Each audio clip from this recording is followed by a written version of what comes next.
بسم الله الرحمن الرحيم. அஸ்ஸலாமு அலைக்கும் வரஹ்மத்துல்லாஹி வபரகாத்துஹு. படைத்தவன் நேசிக்கும் பாமணிப்பு. இன்றைக்குள் நம்ம எவ்வளோதான் நன்மை செஞ்சாலும் தொழுதாலும் சரி, நோன்பு வச்சாலும் சரி, தர்மம் செஞ்சாலும் சரி, நம்ம எவ்வளோதான் நன்மை செஞ்சாலும் நன்மைகள் ஒரு பக்கம் இருந்தாலும் நம்ம இறைவன்கிட்ட பாவமன்னிப்பு கேட்கணும். இன்றைக்குள்ள மனிதர்கள் பாவமன்னிப்பை ரொம்ப அலட்சி செய்கிறாங்க. பாவமன்னிப்பு தானே, நம்ம அப்புறமா கேட்டுப்போம், வயதானு கேட்டுப்போம் அப்படின்னு ரொம்ப அலட்சி செய்கிறாங்க. ஆனால் நம்ம என்ன இப்பயே மன்னிக்க போகிறோம் அப்படின்னு ரொம்ப அலட்சி செய்கிறாங்க. ஆனால் நம்ம யார் வேணால் எப்போ வேணால் மன்னிக்கலாம். நம்ம மரண தருவாயில் என்னதான் நன்மை இறைவன்கிட்ட பாவமன்னிப்பு கேட்டாலும் இறைவன் அதை ஏற்றுக்க மாட்டான். அப்படி தான் மூசா நபி காலத்தில் ஃபிரௌன் அப்படின்ற ஒருத்தவர் இருந்தான். அவன் சொல்லியிருக்கான், நான் தான் கடவுள், அல்லான்ற யாருமே இல்லை, நீங்களாம் என்ன தான் நம்பணும் அப்படின்னு சொல்லியிருக்கான். கடைசியாக இறைவன் அவனை கடலில் முழுங்கடிக்கும் போது அவனுடைய அந்த மரண தருவாயில் இறைவன்கிட்ட பாவமன்னிப்பு கேட்குறான். நான் முஸ்லீமில் ஒருவன், நான் அல்லாஹ்வை நம்புகிறேன் அப்படின்னு பாவமன்னிப்பு கேட்குறான். இறைவன் அவனுடைய இந்த பாவமன்னிப்பை ஏற்றுக்கலை. இந்த மாதிரி நம்மளுக்கு வரக்கூடாது. அல்லாஹ் கொடுத்துருக்க இந்த டைமை சரியான முறையில் பயன்படுத்தி நன்மைகளுக்கு எந்த அளவுக்கு முக்கியத்துவம் கொடுக்கணுமோ அதே மாதிரி இந்த பாவமன்னிப்புக்கும் முக்கியத்துவம் கொடுக்கணும். நபி ஸல்லல்லாஹு அலைஹி வஸல்லம் பாவமன்னிப்புக்கு எந்த அளவுக்கு முக்கியத்துவம் கொடுக்குறாங்கன்னா, நபி ஸல்லல்லாஹு அலைஹி வஸல்லம் ஒவ்வொரு தொழுகையிலும் பாவமன்னிப்பு கேட்பாங்க. நம்ம தொழுகையில் தக்பீர் கட்டணுன்னே நம்ம பாய்ட் பண்ணி ஓதுவோம். அதோட பொருள் என்ன தெரியுமா? இறைவா, கிழக்கிற்கும் மேற்குக்கும் இடையே தூரத்தை உருவாக்கிய போல் எனக்கும் தவறுகளுக்கும் இடையே தூரத்தை உருவாக்குவாயாக. இறைவா, வெண்மையான ஆடை அழுக்கிலிருந்து தூய்மைப்படுத்துவது போல் என்னை என் தவறுகளிலிருந்து தூய்மைப்படுத்துவாயாக. இறைவா, தண்ணினாலும் பனிக்கட்டியாலும் மானக்கட்டியாலும் என்னை என் தவறுகளிலிருந்து கழுவி விடுவாயாக.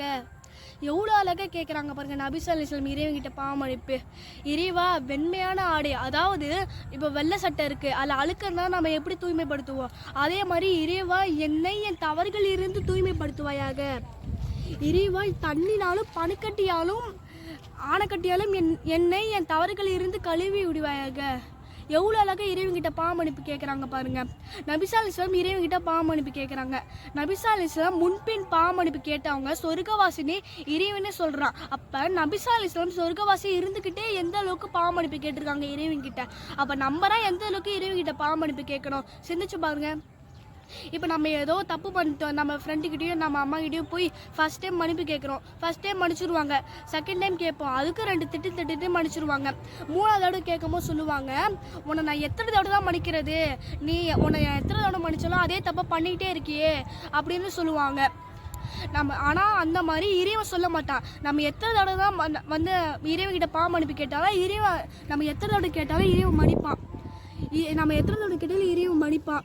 இவன் இப்போ தானே வந்து கேட்டா பாவமன்னிப்பு என்கிட்ட, திரும்பியும் வந்து கேட்குறானே அப்படின்னு இறைவன் சொல்லவே மாட்டான். நம்ம எத்தனை தடவை வேணாலும் நம்ம இறைவன்கிட்ட பாவமன்னிப்பு கேட்கலாம், இறைவன் நம்மளுடைய பாவமன்னிப்பை மன்னிப்பான். நம்ம மனம் தெரிந்து நம்ம தவறுகளை நம்ம மனம் தெரிந்து இறைவன்கிட்ட வந்து பாவமன்னிப்பு கேட்டால் இறைவன் மன்னிப்பான். இறைவன் தன்னுடைய திருமறை குர்ஆன்ல சொல்கிறான், தமக்கு தாமே தீமை செய்துவிட்டு பிறகு அல்லாஹ்விடம் பாவமன்னிப்பு கேட்கிறாரோ அவர் தவறுகளை மன்னிப்பவனாகவும் நிகரற்ற அன்பாளனாகவும் நான் இருக்கிறேன் அப்படின்னு சொல்கிறான். இறைவன் பாவமன்னிப்பை ரொம்ப நேசிக்கிறான். எப்படின்னா, நபி ஸல்லல்லாஹு அலைஹி வஸல்லம் ஹதீஸ்ல சொல்கிறாங்க, ஒருத்தவங்க வந்து அவன் ஒட்டகத்தோட பாலைவனத்தில் போகிறான். அவன் போகும்போது அவனுக்கு ரொம்ப டயர்டாக இருக்குன்னா ஒட்டகத்தை பக்கம் நிற்க வச்சுட்டு இவன் தூங்கியிருக்கான். தூங்கி எந்திரிச்சு பார்க்கும்போது அவன் ஒட்டகத்தை காணும். அவன் தேடி பார்த்துட்டே இருக்கான். அதில் தான் அவன் உடைகள் உணவுலாம் இருக்குது. அவன் ரொம்ப நேரம் தேடுறான், ரொம்ப கஷ்டப்பட்டு தேடுறான். அப்புறமா அவன் ரொம்ப நாள் தேடி அப்புறமா அவன் ஒட்டகத்தை கண்டுபிடிக்கிறான். அப்போ அவன் சந்தோஷத்தில் இறைவன்கிட்ட சொல்கிறான், இறைவா நீ எனக்கு அடிமை, நான் உனக்கு இறைவன்னு சந்தோஷத்தில் மாற்றி சொல்கிறான். அந்த மாதிரி நம்ம இறைவன்கிட்ட பாவமன்னிப்பு கேட்டால் இறைவன் அந்த அளவுக்கு சந்தோஷப்படுவானா. இறைவன் சொல்கிறான், ஆதமுடைய மக்கள் தவறு செய்கிறவங்க தான், ஆனால் நான் அதை தெரிஞ்சு தான் நான் அவங்கள படைத்தேன். அவங்கள யார் என்கிட்ட பாவமன்னிப்பு கேட்குறவங்களோ அவங்க தான் சிறந்தவங்க. அப்போ நம்ம தவறு செய்கிறவங்கன்னு இறைவனுக்கு ஏற்கனவே தெரிஞ்சு தான் நம்மளை படைச்சிருக்கான். அப்போ நம்ம இறைவன்கிட்ட அதிக பாவமன்னிப்பு கேட்கணும். இன்ஷா அல்லாஹ் இனி நம்ம இறைவன்கிட்ட அதிக பாவமன்னிப்பு கேட்கணும். வாஹிதவான அல்ஹம்துலில்லாஹி ரப்பில் ஆலமீன். அஸ்ஸலாமு அலைக்கும் வரஹ்மத்துல்லாஹி வபரகாத்துஹு.